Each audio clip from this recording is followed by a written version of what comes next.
Playmakers Media Lab. Hello and welcome to Media Lab, where we bring you Playmakers Lab educational content and student-written stories each week. Today and all this month, we bring you content for Black History Month, particularly the Chicago Black Renaissance and the iconic Chicago authors that flourished during this time. The Chicago Black Renaissance was a creative movement that blossomed out of Chicago's South Side during the 1930s and 1940s. This was after the Great Migration, and many of the giants hailing out of Chicago's Black Renaissance were born in the southern parts of the US and later came to not only call Chicago their home, but truly created a community here. The Chicago Black Renaissance was instrumental to the culture we live every day as Chicago residents. One member of the Chicago Black Renaissance was playwright Lorraine Hansberry. And today we are going to talk to Lorraine Hansberry about her experience growing up and making art in Chicago. Lorraine, welcome. Now, Thank you for having me. Of course. Now, you're born in Chicago, correct? Yes, I was born on May 19th, 1930, right here in Chicago. Something very upsetting happened to me when I was 8 years old. Would it be all right if I shared that with you? Of course. When I was 8, my family moved into a white neighborhood. We were harassed by our hostile white neighbors, and they tried to get us to move out. But my father would not let that happen. He took the case all the way to the Supreme Court and a trial known as Hansberry v. Lee. The court ruled in our favor. I tell you this because this experience was extremely formative for my upbringing and for my art. Later in my life, this experience would heavily influence my most well-known play to date, a play titled A Raisin in the Sun. Well, that sounds like a really hard experience to live through. Also, I don't know if you know this, but your old house is now a historic landmark in the Washington Park neighborhood here in Chicago. Oh, nice. Yeah. Can you say that? What I'd like to ask next is, how did that experience of a child moving into an all-white neighborhood inform your play, A Raisin in the Sun? I'll tell you about that, but I also want to tell you about some other things that I've written. That sounds great. Well, A Raisin in the Sun, which was the first play produced on Broadway by a Black woman in 1959, aka me, Lorraine Hansberry, is about a Black family on the South Side of Chicago that tries to improve their financial situation after the insurance payout following the death of their father. Also, the family does seek to move to a white neighborhood in the play. I see. So the setting of the play, maybe some of the themes and even some of the major plot points were influenced by your own personal experiences. Absolutely. Well, it's a wonderful play. I know. Wait, now, did you want to talk about some of your other writing too? Yes, thank you. I want to speak about my activism and specifically my nonfiction work. I was also the associate editor and the writer for the Black newspaper Freedom, as well as a writer for the magazine The Ladder, where I wrote in support of feminism and against homophobia. I also use my journalism to support the civil rights movement and to highlight global struggles against colonialism and imperialism. Is amazing. You know, those struggles still exist today. We're still fighting those forces. I figured you would be. But we are further along than we would have been because of your work and your brilliant art. I like to think so. Lorraine, is there anything else that you would like to share? Yes, I just want to tell all the young authors out there that they can write plays too. All it takes is themselves to start. I love that. And that segues perfectly in an activity, which is to write a short play. For folks following along at home, all you need for this activity is a pencil and a piece of paper. Or you can use your computer and write a script in a document, whichever you prefer. Oh, I see you have your clipboard. A playwright's always prepared, Brandon. Okay, wow, amazing. So for our play, we're gonna need a setting. So everyone, write your setting at the top of your paper. And Miss Hansberry, what would you like our setting to be? How about Chicago? Oh, yes. I love that. You know, many of our student authors often set their stories in Chicago as well, too. I love that. Next, we need a couple of characters. Do you have 2 characters in mind that could be in our play? Yes, I'm thinking Ethel and Ida. Oh, yeah. I love these character names already.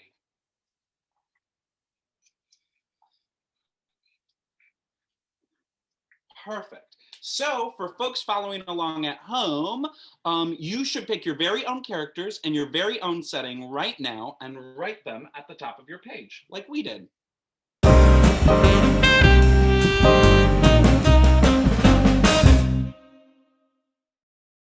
Fantastic. So now that we have our characters and our setting, we're going to have them start talking to each other. So Miss Hansberry, who should talk first? Let's have Ethel talk first. Great. Oh. Perfect. And what should Ethel say? I think Ethel should say, Ida, how could you not tell me that the ice cream truck was coming? And maybe she puts her hands on her hips. I love it. How could you not tell me that the ice cream truck was coming?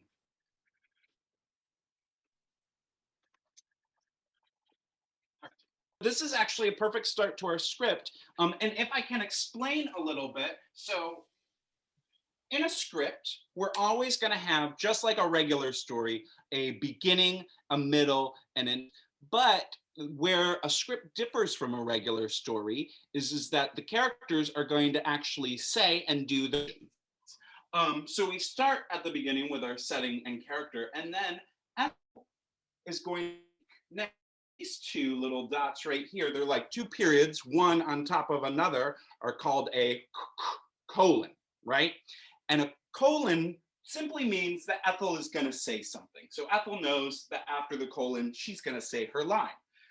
Ida, how could you not tell me that the ice cream truck was coming? Huh. Now, these 2 punctuation marks right there are our parentheses, right? Oh yeah, I like the way that you put them up here. Now the parentheses are going to tell us what the character is doing or how the character is feeling. So in this case, it's what are they doing? So instead of reading, why did you tell me that the ice cream truck was coming, puts hands on hips, you're just going to do it. So, Ida, how could you not tell me that the ice cream truck was coming? Make sense? I mean, Lorraine, I know that you know this because you are a professional playwright, but our friends at home, this might be the first time you're writing a script, so I just really encourage you to dive in and go for it. Miss Hansbury, what do you think Ida says in reply? I think Ida says, I tried to tell you, but you had swallowed a sleeping potion. I love that we're getting into some magical magic in this. I tried to tell you, but you swallowed a magical sleeping potion. Yes. And does Ida feel anything when she's saying this? I think Ida is feeling defensive. Oh, yes. So I'm going to use that parenthesis again to say feeling defensive.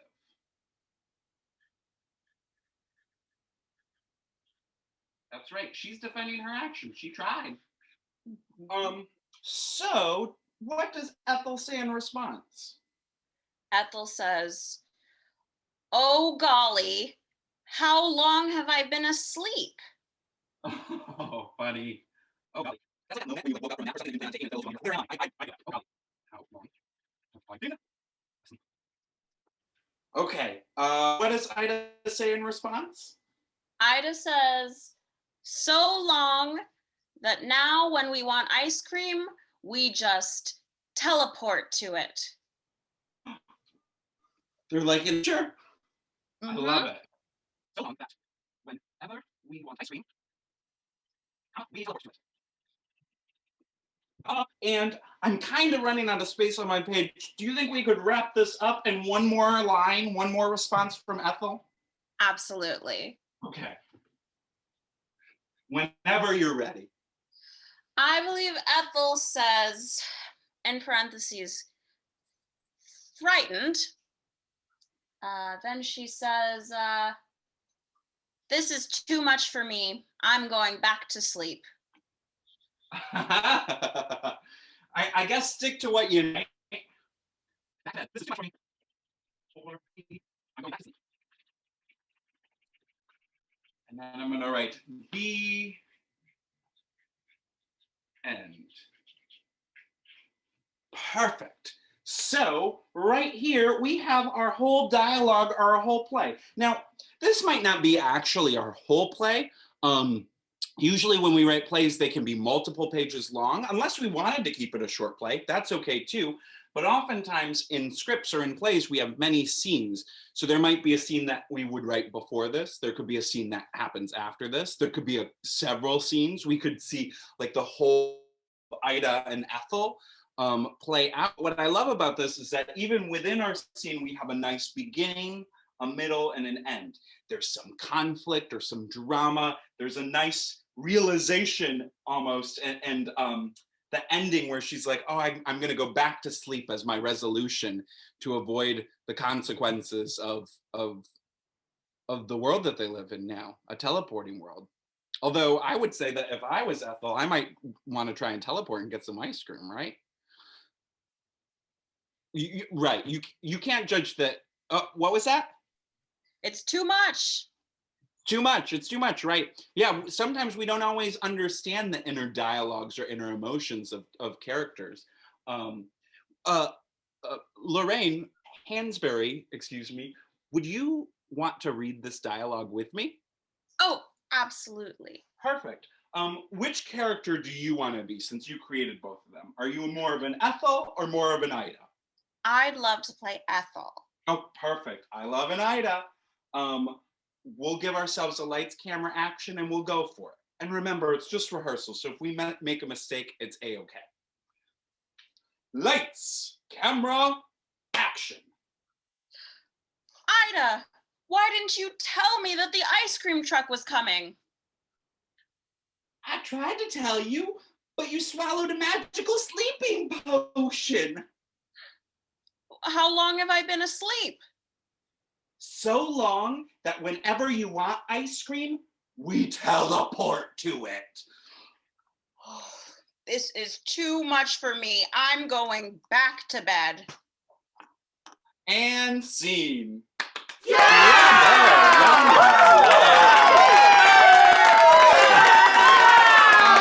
absolutely love that. And thank you so much, Lorraine Hansberry, for joining us today. As you know, Lorraine Hansberry is a Chicago playwright, an all-around amazing human, and I'd love to thank you so much, so much for joining us today. Thank you for having me. We will see all of you folks next week when we have a famous guest on PlayMakers Laboratories Black History Month edition. Bye-bye. Bye. Oh my goodness, I almost forgot. This play was great and I loved reading it with you, except we almost forgot the title. Do you have an idea of what this should be titled? Let's call this play An Ice Cream Cone in the Sun. I love it. And who knew that you had such a great sense of humor? I love this. An ice cream cone in the sun. Wonderful. Well, thank you so much for joining us today, Miss Lorraine Hansberry, the one and only Chicago playwright, an all-around amazing human. Thank you so much for joining us. Thanks for having me. We'll see all of you folks at home next week with another famous guest on Playmakers Media Lab Black History Month edition. Bye-bye. Playmakers Media Lab.